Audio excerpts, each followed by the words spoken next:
다시 한번 AI 거품론이 불거지고 또 전체 증시가 크게 조정받을 수 있다라는 경고가 나오자 밤사이에 뉴욕 증시에 다시 한번 위험 선호 심리가 강해졌습니다. 그나마 방어주들을 대거 포함하고 있는 다우 지수는 0.54%로 약간의 약보합권에서 움직이고 있지만요. 이어서 나스닥 보도록 하겠습니다. 오늘 기술주들의 하락이 굉장히 두드러진다는 점 나스닥을 통해서 확인을 해볼 수가 있습니다. 1.85%, 거의 2%에 가까운 하락세를 보여주고 있는 나스닥이고요. 이어서 S&P 500 지수까지 보도록 하겠습니다. 이 S&P 500 역시 현재 1% 이상의 이 급락세를 기록하고 있는 가운데 오늘 시장을 이렇게 움직인 이유 과연 어떤 게 있을지 바로 세 가지 보도록 하겠습니다. 이 시장의 이 회피 심리를 다시 한번 부추긴 것은 바로 영화의 주인공입니다. 지난 2008년 이 주택 시장의 거품을 예측을 하면서 정확하게 서브프라임 모기지 사태를 파악을 했었던 빅쇼트 영화의 주인공 이 마이클 버리의 헤지 펀드가요. 팔란티어와 엔비디아의 주가 하락에 대해서 대규모 베팅에 나섰습니다. 이 팔란티어 500만 주, 엔비디아 100만 주 규모, 우리 돈으로 합치면 도합 1조 5천억 원 이상의 정말 공격적인 하락 베팅을 단행을 한 것인데 이 때문에 오늘 팔란티어가 다시 한번 급락세를 보였고요. 또 엔비디아도 크게 흔들리는 모습이 나타났습니다. 이어서 이 모건 스탠리와 골드만삭스 등 이 월가의 주요 은행 CEO들이 홍콩 금융 서밋에서 상당히 섬뜩한 발언을 이어갔습니다. 이 12개월부터 24개월, 그러니까 향후 1년에서 2년 내로 증시가 10%에서 많게는 20%까지 조정을 받을 수 있는 가능성이 있다라고 밝힌 건데요. 현재 기업들의 실적이 견조하긴 하지만 주가가 워낙 큰 폭으로 상승한 만큼 현재 시장의 밸류에이션 자체는 적정과 과열권 그 사이에서 아슬아슬하게 줄타기를 하고 있다는 겁니다. 특별하게 매크로적인 위험이 딱히 없어도 충분히 발생할 수 있다고 여지를 남기면서 시장이 다시 한번 불안에 떨었고요. 또 이어서 셧다운은 밤사이에 35일 차에 접어들면서 트럼프 1기 정부 당시에 이 최장 기록을 드디어 돌파하는 모습들이 나타났습니다. 하지만 여전히 교착 상태에 있는 이 민주당과 공화당 사이에서 또 밤사이에 10월 제조 PMI 예상치, 그러니까 이 구매 관리자 지수는 48.7로 이 전달 대비해서도 하락했고요. 예상치를 하회하면서 다시 한번 경기 둔화에 대한 불안감이 시장을 짓눌렀습니다. 그럼 과연 이 시장의 자금들이 어떤 움직임을 보였는지 히트맵 통해서 만나보도록 하겠습니다. 가장 먼저 눈에 띄는 건 역시나 큼직큼직한 기업들 테슬라와 또 엔비디아가 약 4%대 하락세를 보이고요. 브로드컴도 3%대, 전반적으로 이번에는 빅테크주들이 큰 폭으로 휘청이고 있습니다. 다만 다시 한번 위험 회피 심리 대신에 안전 선호 심리가 부각이 되면서 방어주들 위주로 견조한 움직임이 나타나고 있는데요. 이어서 특징주에서도 그 흐름들을 자세하게 볼 수가 있습니다. 가장 먼저 오늘 나스닥 하락을 크게 주도했던 세 가지 종목입니다. 가장 하락폭이 큰 건 역시나 팔란티어, 지금 이 시각 기준으로도 약 9%대 하락 보여주고 있는데요. 이 전거래일 시장 마감 후에 호실적을 발표를 했습니다. 이 3분기 예상치를 모두 뛰어넘는 매출과 주당 수익을 발표를 했고 또 4분기 매출 가이던스도 상당히 높여 잡았지만요. 문제는 현재 이 주가 수익 비율이죠. 퍼가 228배, 한마디로 이야기해서 이 주가가 현재 이 친구가 벌어들일 수 있는 그 순수익에 비해서 228배나 높다는 의미입니다. 이 S&P 500 내에서도 상당히 고평가가 되어 있는 팔란티어, 거기에 종전에 말씀드린 이 숏 관련 이슈까지 포함되게 되면서 오늘 팔란티어의 주가가 급락세를 이어가고 있습니다. 또 이어서 엔비디아도 오늘 현재 4% 가까운 하락폭 보여주고 있는데요. 한 가지의 개별적 악재가 더 있었습니다. 이 중국 정부가 자국산 칩을 사용하는 데이터 센터에 최대 50%의 보조금을 지원을 해주겠다라고 밝혔는데 현재 중국은 엔비디아로부터의 완전한 독립을 꿈꾸고 있죠. 특히나 AI 반도체 쪽에서요. 하지만 현재 중국 칩의 가장 큰 문제점은 전력 효율성입니다. 전기를 어마어마하게 잡아먹기 때문에 이 전력 비용을 부담하는 게 만만치가 않은데 이 부분을 정부가 상쇄해 준다는 것은 그만큼 어마어마한 경쟁력을 이 중국 AI 반도체 기업들이 갖게 되는 겁니다. 이어서 테슬라도 마찬가지로 4%대 약세 보였습니다. 우선은 중국에서의 10월 들어서 인도량이 전년비 대비해서 거의 10% 가까이 떨어졌고요. 전월비 대비해서도 32% 가까이 급락했습니다. 거기에 한 가지 악재가 더 있었는데요. 이 현재 시각으로 바로 내일, 그러니까 6일입니다. 테슬라의 이 연례 주주총회를 앞두고 노르웨이 국부펀드가 이 머스크 CEO의 1조 달러 보상안에 반대하겠다라고 의사를 밝혔습니다. 이 노르웨이 국부펀드는 현재 테슬라의 10대 주주 안에 들어가고 또 1.1%의 지분을 보유하고 있는 만큼 절대 무시할 수 없는 그런 목소리입니다. 이어서 나머지 3가지 종목 추가로 보도록 할 텐데요. 우선 팔란티어 테크놀로지 지금 이 시각 약 8%가량 정규장에서의 하락을 마치고 있고요. 장이 끝난 시간의 거래에서는 0.13% 상승하고 있습니다. 이어서 또 추가로 주가 흐름 보도록 하겠습니다. 네, 추가로 바로 소식 전해드리도록 하겠습니다. 네, 계속해서 엔비디아 현재 이 시각 4%의 이 종가 하락을 마치고 0.24% 미미하게나마 애프터마켓에서 반등하고 있고요. 이어서 테슬라입니다.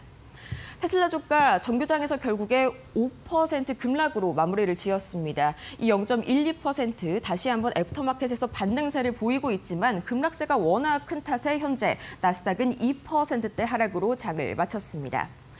이어서 특징주들, 이 실적 발표주들 위주로 보도록 할 텐데요. 추가로 잠시 후에 보도록 하겠고요. 가장 먼저 M7 중에 구글입니다.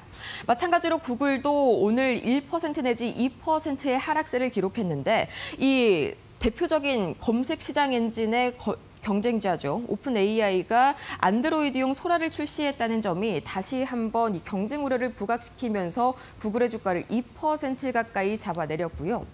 또 이어서 아마존도 퍼플렉시티 AI 측에서 이 아마존을 고발했습니다. 이 때문에 약 1% 가까운 하락폭을 기록했는데 이 코멧 브라우저를 아마존이 의도적으로 소외시키고 있다면서 상당히 강하게 비판하는 목소리를 냈습니다.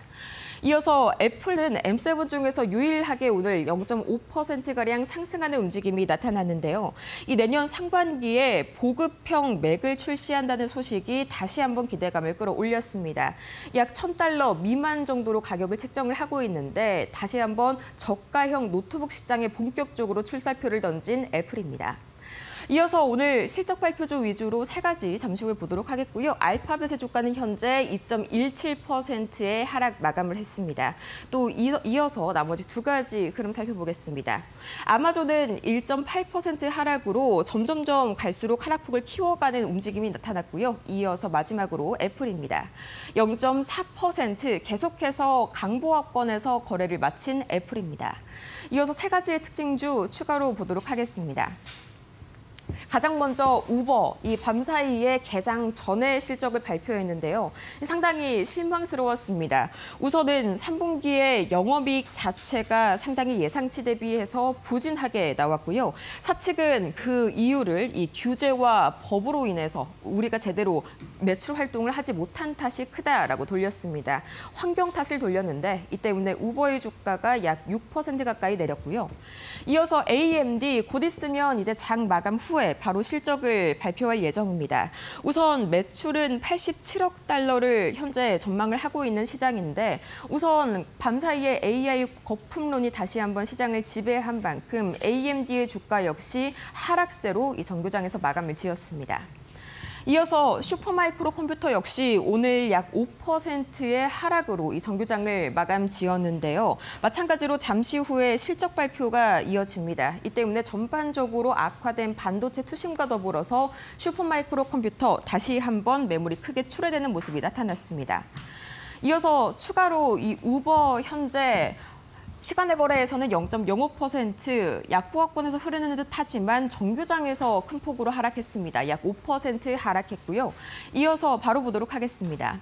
이 AMD 현재 주가 흐름입니다. 3.67% 정규장에서 하락 마무리를 지었고요. 시간의 거래에서는 약보합권 현재 약간 경계감을 가지고 지켜보고 있는 시장입니다. 이어서 마찬가지로 슈퍼마이크로 컴퓨터도 이제 곧 실적 발표를 앞두고 있는데 정규장에서는 오히려 이 하락을 지었던 흐름이 다시 한번 반전되는 흐름들이 현재 나타나고 있습니다. 이렇게 해서 특징주까지 살펴봤고요. 추가적으로 계속해서 이 밤사이 매크로 지표 흐름 보도록 하겠습니다. 가장 먼저 국제유가입니다. 약 1% 가까이 하락하면서 이 배럴당 60달러 선을 아슬아슬하게 지켜내고 있는데요. 우선 이 WTI 국제유가 가장 먼저 이 강달러의 영향도 분명히 있습니다. 밤사이에 달러 인덱스가 100선을 넘어서게 되면서 이 국제유가는 달러로 표시가 되기 때문에 달러가 강세를 보인다면 당연히 필연적으로 이 유가는 하락세를 보일 수밖에 없습니다. 거기에 더해서 어제 이제 오펙 플러스 측에서 내년 1월 1분기에 이 추가 증산을 중단한다는 그런 소식을 밝혔는데요. 이게 시장에서는 오히려 공급 과잉에 대한 우려로 해석을 하면서 다시 한번 이 하락하는 움직임이 나타났고요. 달러 인덱스 종전에 말씀드렸던 바와 같이 100을 오랜만에 넘어섰습니다. 0.35% 상승하면서 여전히 강달러 흐름이 이어지고 있고요. 원달러 환율은 이 달러 인덱스의 강세에 다시 한번 편승해서 이 1,440원 이상 오르면서 13원 가까이 큰 폭으로 올랐습니다. 이 원달러 환율 다시 한번 굉장히 크게 상방 압력을 받고 있는데 어제 코스피 시장에서 외국인이 2조 2천억 원 가까이를 대량으로 이 매도 폭탄을 던졌습니다. 이 때문에 원달러 환율 다시 한번 1,440원 선 굉장히 위태한 수준까지 올라간 그런 상황이고요. 비트코인이 굉장히 큰 폭으로 급락했습니다. 5.7% 하락하면서 장중에 10만 달러 선을 반납하기도 했는데요. 이 강달러 영향과 더불어서 금리 인하 기대감이 큰 폭으로 약화된 점이 현재 비트코인에 대한 투심을 짓눌렀고요. 추가적으로 이 가상자산 시장 이더리움 관련 악재도 있었습니다.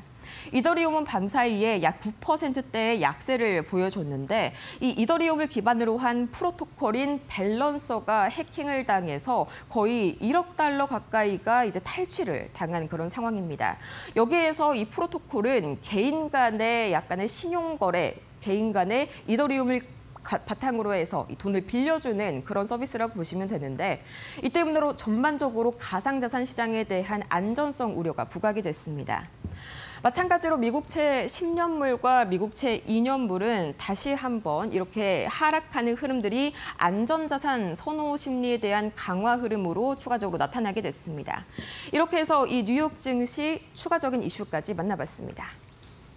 네, 이어서 이제 종가 기준으로 3대 지수 흐름 마지막으로 체크하도록 하겠습니다. 0.53% 하락하는 그런 움직임이 나타났고요. 또 다음으로 나스닥 지수 보도록 하겠습니다. 나스닥입니다. 약 2%대의 급락으로 마무리를 지은 나스닥. 추가적으로 S&P 500도 살펴보도록 하겠습니다. 1.17% 급락하는 움직임이 나타났는데요. 마찬가지로 오늘 계속해서 위험 이 회피 심리가 부각이 되면서 기술주 중심으로 확연하게 급락세가 두드러졌던 뉴욕 증시였습니다. 지금까지 3대 지수 마감 상황 봤습니다.